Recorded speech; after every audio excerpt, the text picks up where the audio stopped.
Hello guys, this is Unlucky here. And joining him is the Looney Man. Welcome back. So we have a little bit of a treat for you guys today. Yep, this is basically the closest me and Unlucky are going to get to fighting. So we're going to fight, but instead we've selected different people to do the fighting for us in our first annual. The special thing about these people, they are 12 of our most favorite fictional characters ever. And we'll be explaining why we chose each of them real quick and who chose which ones. So I'll start out. I've got districts 1 through 6. Juan Carbiello is a fictional character from the book series The Oregon from Clive Cussler. Basically, the Oregon is a super badass ship that has super advanced technology, and Juan Carbiello is the captain. On the other side, next to him, is Dirk Pitt, the first series written by Clive Cussler. Basically, Dirk Pitt is the head of works with an agency called NUMA, which is some underwater research agency, and he eventually takes it over, and he gets into all kinds of adventures, like finding the disappearance of Kitty Hawk, or he rows the Titanic, or he gets himself into lots of fun and lots of trouble. Basically, that's why I chose him. It's always interesting reading what he has. Next is Moguzo from the anime Grimgar of Fantasy and Ash. I like him because he's funny, he's the basic fighter, and he's really humble. Not much else I can really say about him that wouldn't ruin things. So next is Shino Kuribayashi from the anime Gate. I like her because she goes up and basically the way for her to solve every problem is punch it. Wow. Sounds like someone else on your list. Yeah, there's a lot of mine on the list that basically their solution is punch it. I mean, prisoner gets caught up, they find they're mistreating her, she punches somebody to save the prisoner. I mean, there's all kinds of cool things that mostly involves her punching and or breaking her gun in some way. Like, in the show, she actually snaps her bayonet in half. It's pretty cool. Good girl. District 3, Jean Arc, because Jean Arc, who doesn't like him from Ruby? Jean's probably my favorite character out of all of them, because he's funny, he's not supposed to be there. In a world where everyone's got guns with everything, he's got a shield that is a sheath. Not that spectacular, so he's bound to always get himself into trouble. He's kind of badass in a way where he's keeping pace with people who are leagues above him. Yeah, quite a bit of leagues above him. And next comes Yang Xiaolog, who punch everything. That's the solution. Just punch it. Problem solved. District 4, Kellum. He's my favorite unit at Awakening. Not necessarily combat-wise, but man, I love his supports. And the fact that he's in a full suit of armor and no one can spot him. Unlucky! I'm so sorry, I forgot to put his picture up! District 4, Vanessa. Vanessa, basically to explain it to everyone, if you watch our other series about General Lunymann, plays Fire Emblem 8. I like Vanessa. Vanessa was the first Pegasus unit I ever got, and she will always be the first main female character that I liked. I could have chosen Nefni, but there's just something about the classics that just get you. And honestly, that's probably why she's my favorite female in Fire Emblem. She's just perfect. District 5, Glenn Rhee. Glenn from The Walking Dead. That's about all that needs to be stated. Started out as a pizza delivery boy and becomes a total badass in the zombie apocalypse. I mean, no problem. District 5, Black Rabbit from Problem Children Are Coming from Another World, Aren't They? This one's a great anime. It's funny. It's basically three overpowered people end up coming into this world that everything's dictated by games. And yeah, she's basically their chaperone. So she's got to keep up with three people with supernatural powers. And she gets herself into lots of trouble with the help of said people and other characters. So it's beautiful. And it's really short. It's only 10 episodes, so it's a nice, quick anime if you're looking for one of them. District 6, Toph. Avatar. Probably the definitely probably the second cartoon show I ever saw. Like, where I saw a majority of it. Toph was easily my favorite character because here's a blind girl that has probably one of the best bending abilities in my mind, keeping up with people that can see and the Avatar. And so good stuff. Lastly is Akiza from Yu-Gi-Oh! 5Ds. Yes, this wasn't the first one. Yes, she isn't the best, but she always has a place in my heart because I loved her storyline. I didn't enjoy it so much in the anime, but the manga really delves into her character, so that, and she's the first, I won't say, she is one of the first bad guys in the 5D shows that become a good guy, and I always liked Black Rose Dragon's effects. So, now we'll go to Looney.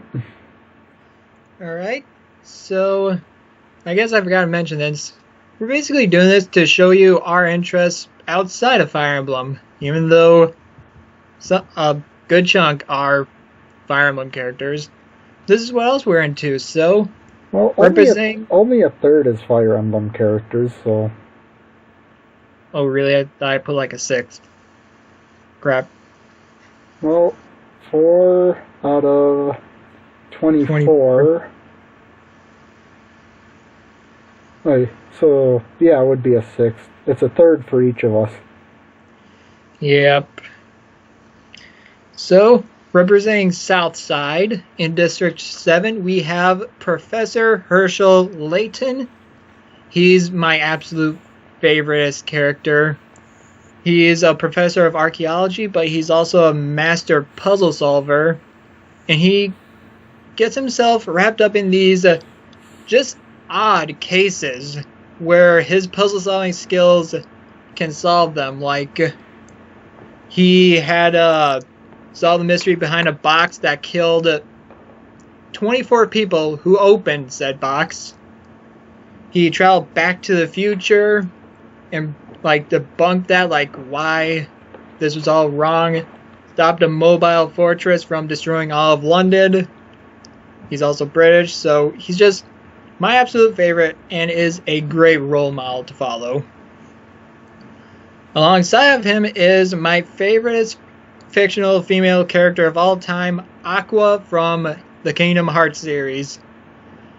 Why I like her so much? First, she strikes my biggest weakness of girls with blue hair. And she's just like that caring, nice person who's confirmed to be one of the most powerful characters in the series. And it's just, in real life, when I'm not on YouTube, I can just draw a lot of similarities between me and her, so that's why I like her so much, even above someone else who's on this list. Next, District 8, probably my odd two out. We got Scooby-Doo. He was just my favorite cartoon character growing up.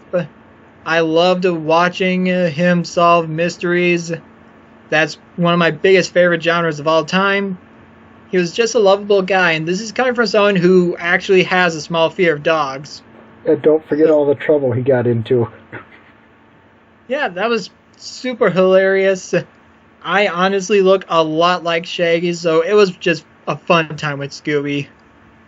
And next, someone from my favorite anime of all times. From Digimon, we got Beetlemon. Pretty much the legendary warrior of thunder. He's big, extremely strong, and he can just channel electricity through his fingers.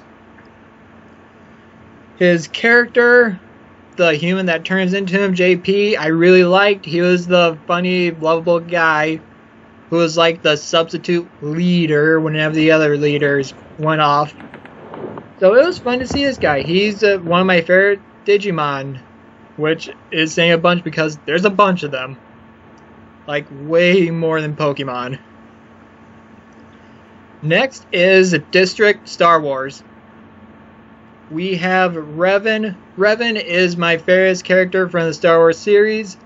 He was a Jedi Knight like 5,000 years before like the whole Galactic Empire took over.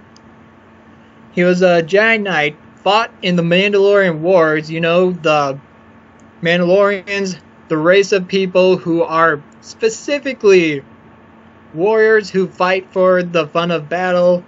He beat them back, turned into a Sith Lord in the process, but then he has memory wiped clean and came back to the good side, became a Jedi Master.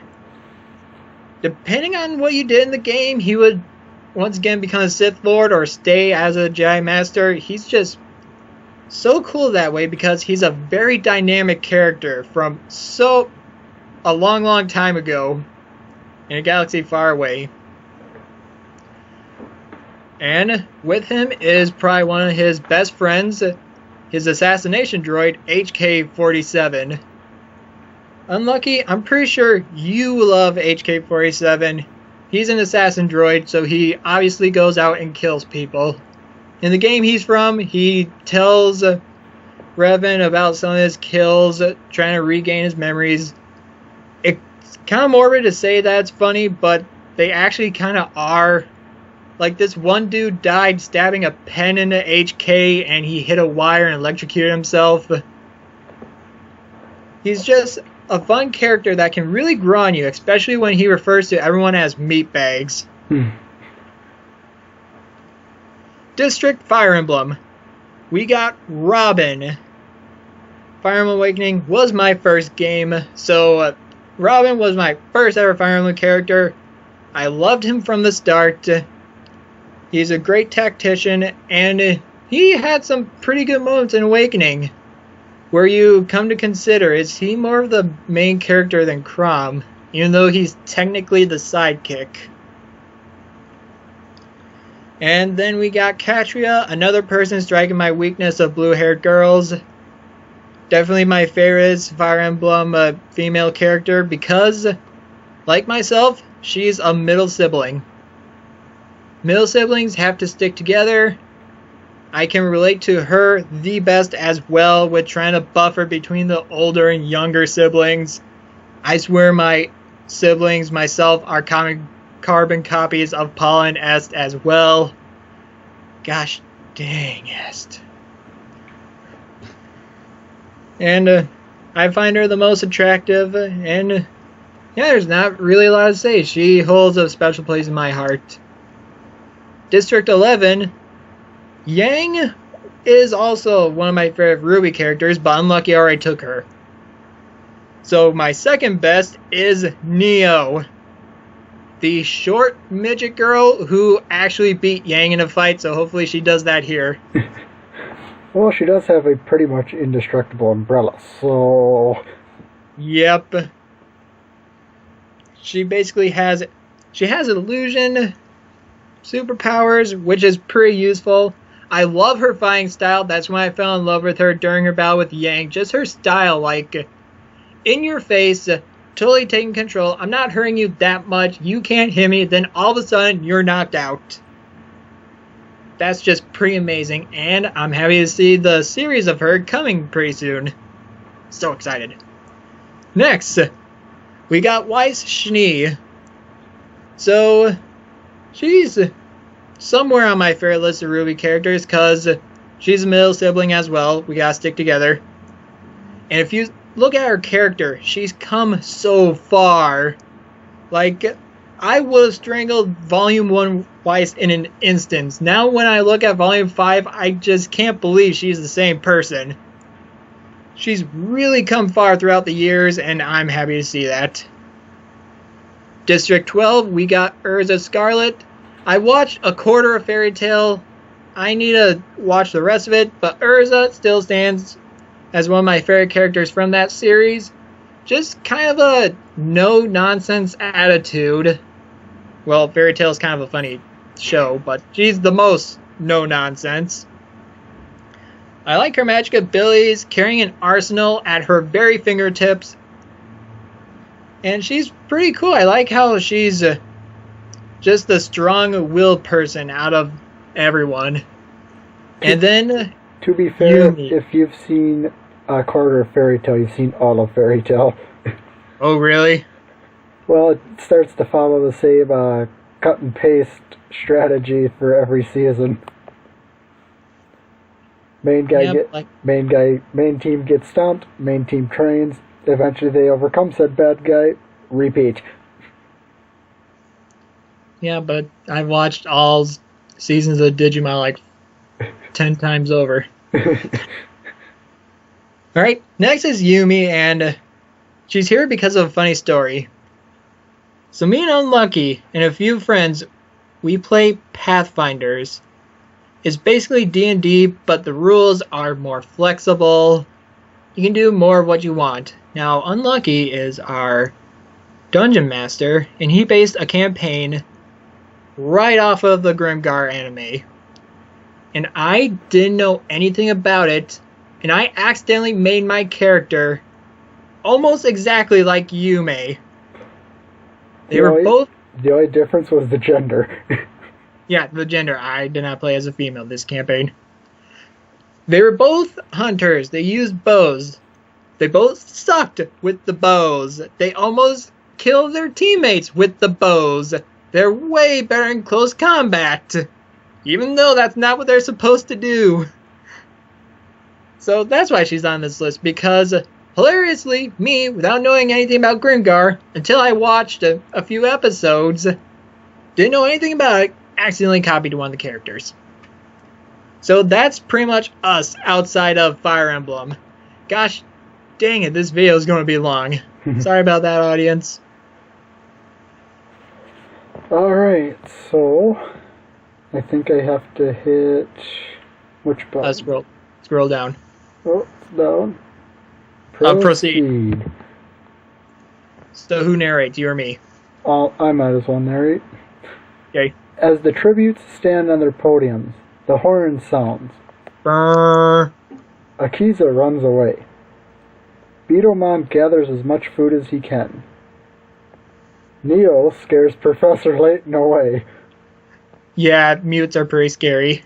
HK-47 runs from the cornucopia. Kellum severely slices Revan with a sword. Oh my god! Ironic, Kellum's a lance knight. Revan's probably like, did I hear something? And then his head's just gone. Oh my god, Kellum's going to win because he's the ninja. Moguzo runs away. Weiss finds a canteen full of water. Vanessa grabs a jar of fishing bait while Scooby gets the fishing gear. Black Rabbit runs away like normal. Shino finds Robin hiding in the cornucopia, but Robin kills her. Oh, dang it. Damn it, she couldn't punch him to death. He's got magic. And you know how ungodly he is in Awakening. Aqua runs away with a lighter and some rope. Glenn runs away with the same thing. Jean runs. Normal. Katria sets dirt pit on fire with a Molotov. Oh, good God! Katria!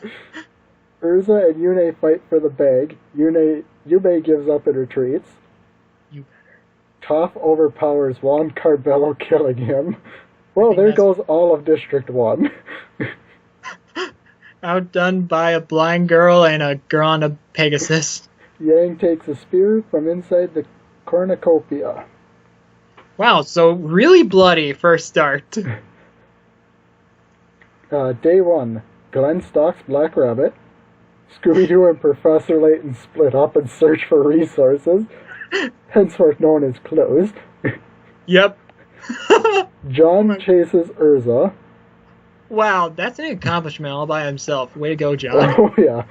Weiss travels to higher ground. Mogazo forces Beetleman to kill Kellum or Vanessa. He decides to kill Vanessa. Whoa! What does Mogazo have against Fire Emblem characters? Especially because 3 of the 4 were mine. My choices. Oh, sorry about that. Beetleman probably couldn't find Kellum. Yeah, probably. Yang picks flowers. Akiza begs Toph to kill her. She refuses, keeping Akiza alive. HK-47 scares Aqua off. Katria practices, ironically enough, archery. Katria, you don't want to accidentally kill your horse. Neo goes hunting. Wow. Yune repeatedly stabs Robin to death with... Size, yeah. Oh my... Just like the show, she's better up close and... Robin! You're a fell dragon. 6 cannon shots can be heard in the distance. Wow. The ones who did not make it past the first day. Revan, District 9. Shiro, District 2. Dirk Pitt, District 1. Juan Carbarillo, District 1. Vanessa, District 4. Robin, District 10. So we're a fourth of the way through. And I lost 4 characters already. Yeah, go Southside. It's going to be a devil hard time getting Kellum. Night 1. Neo thinks about winning. Weiss climbs a tree to rest. Yang is awoken by nightmares. Probably about her arm. Yeah. Glenn trap kills Scooby-Doo. What? Glenn killed Scooby! He's so nice! Don't mess with the guy from the zombie apocalypse. Aqua receives medical supplies from an unknown sponsor. Yume and Akiza hold hands.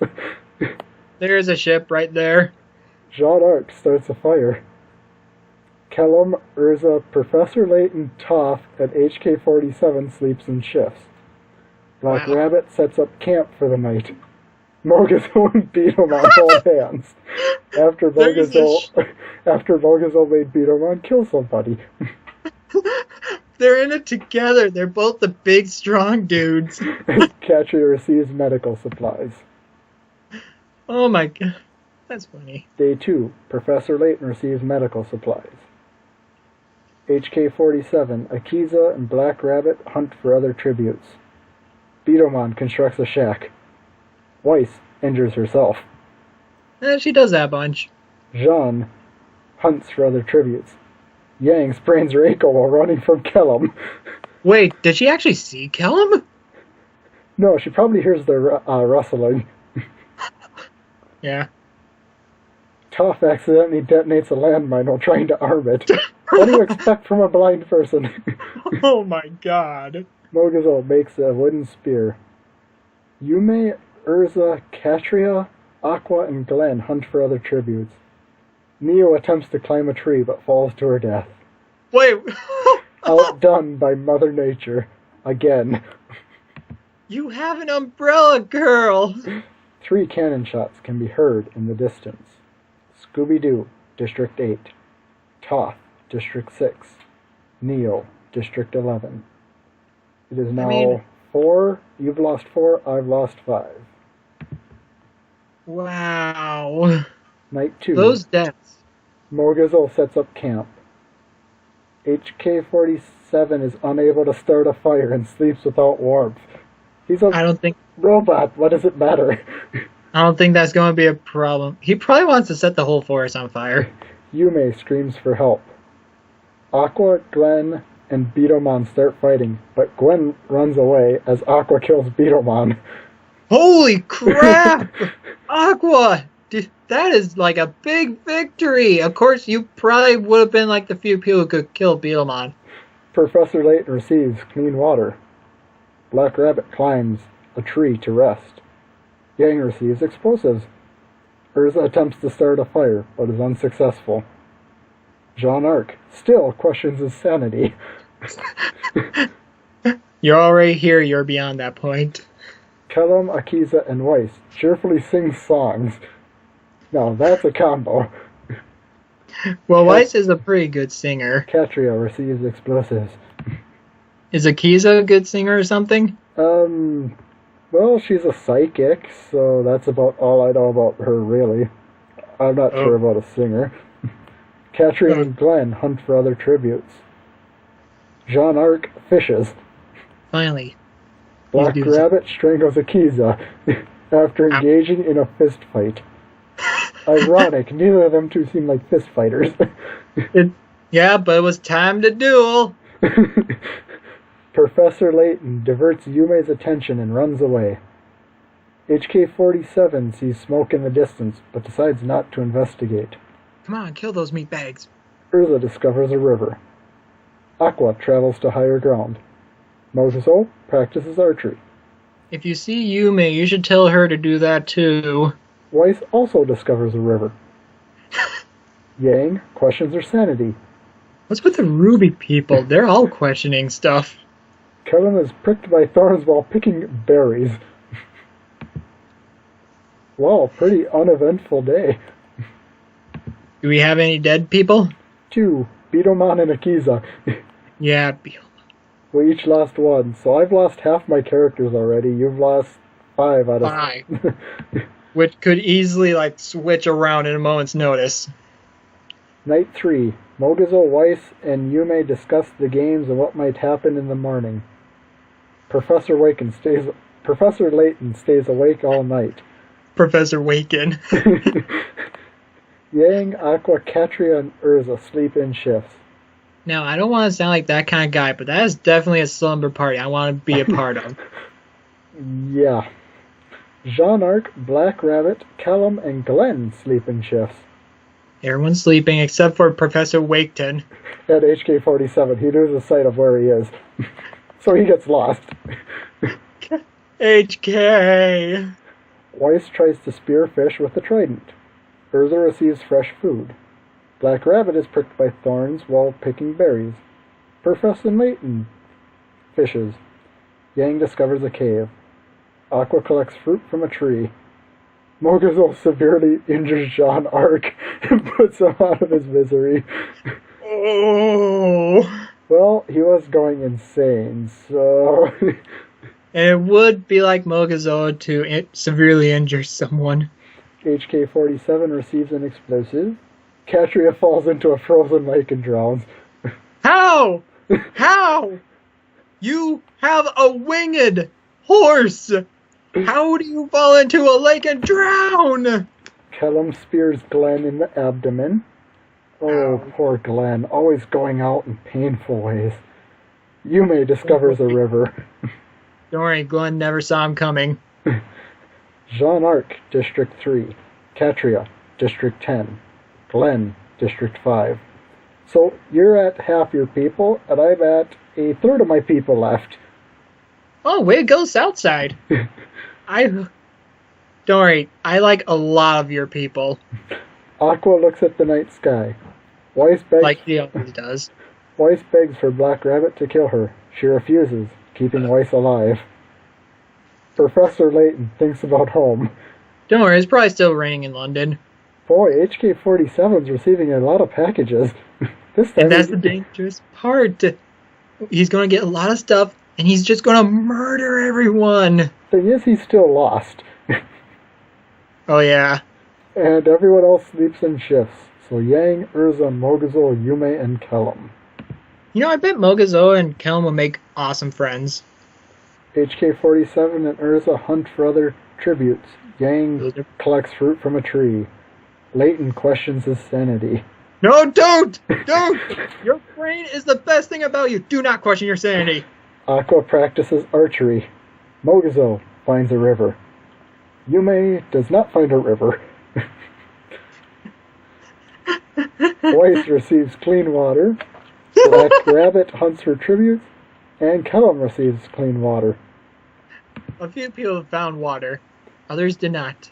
Everyone survived today. That's... This is actually starting to go pretty far. Layton tends to HK-47's wounds. Kellum cries himself to sleep. Professor Waketon is a medic. Aqua starts a fire. Yume and Weiss tell stories about themselves to each other. Urza, Yang, and Mogizel sing. Black Rabbit thinks about home. Thinking, why is this game so bad compared to home? Yep. HK-47 thinks about home. Professor Layton is unable to convince Kellum to not kill him. No! Black Rabbit receives a hatchet. Oh! Yang sets an explosive off, killing Mogizel, Aqua, and Yume. Ah, no, Yang! Please don't. I like you too. Don't get rid of these other people. Wow, both from Grimgar, Fantasy, and Ash went out together. Oh yeah, you're right. Weiss receives a hatchet. Urza searches for firewood, wishing she had Weiss's hatchet. Arena event! Carnivorous squirrels start attacking the tributes. Kellum is brutally attacked. Weiss survives. Urza survives. Black Rabbit is brutally attacked. Yang is brutally attacked. Wow, there's the rest of my characters. It took squirrels. It took squirrels to get rid of Kellum. 7. Oh my dear God. 7. Professor Layton, Mogizel, Aqua, Yume, Kellum, Black Rabbit, and Yang. And there goes all of my characters. Way to go, Southside. How many people do we got? You've got 3. Weiss, Urza, and HK. Probably the most deadliest people. Well, wait. I saw Yang and Kellum. They both have 3 kills. They're the deadliest people in here right now. Of course, not anymore. HK sees a fire, but stays hidden. Weiss tends to her wounds. Urza questions her sanity. Weiss throws a knife into Urza's head. HK-47 cannot handle the circumstances and commits suicide. Wait, what? HK, no! The winner is Weiss from District 11. Why, Schnee, you did it! My least favorite character won. Ha ha ha! In your face! But anyways... Let's look at the placements quick. Oh, right This here. is basically it. This is the order and how long they survived. HK, I am severely disappointed in you. Not only did you commit suicide, you didn't kill a single person. Well, let's see. All together, my characters had...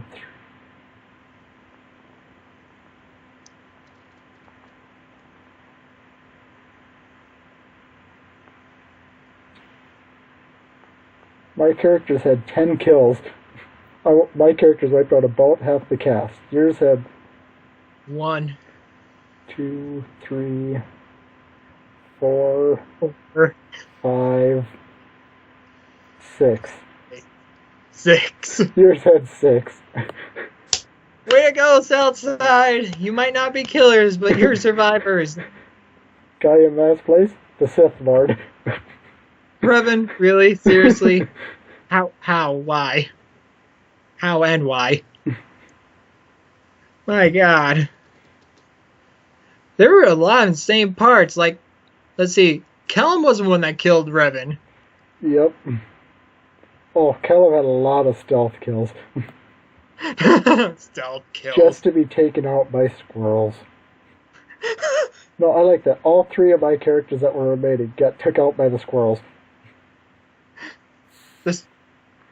They were strong. They bit through the metal armor. Must be retribution from what my roommate says. What? The squirrels are so lazy on this campus, if he reached out, he might be able to catch a couple of them and make them up for supper. But now they're supper. Well, alright, this was pretty eventful. Day 5 was the least eventful. Yeah, there's that period where, like, everyone was friends, and then Kellum killed my favorite guy out of all of them.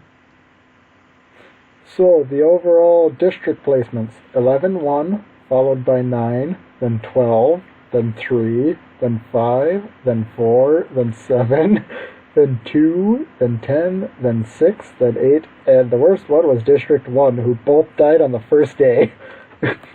Yeah, but dude, look at your kills. Like, Oh, Yang yeah. and kill him. Yang and Kellum were the most savage. Well, probably kill him more. Yang, that was just one explosive. Kellum was like silently picking them all. Kellum was going after everyone. Well, Yeah. hope you guys liked this video. Yeah. Give it a like and a subscribe. I know we had fun, so who knows? You did have fun? We might try to do something else like this if this gets popular. Yep. Anyways, see you next month for the second annual Hunger Game. I already got a great plan for it. Talk to you guys next time. Alright, goodbye.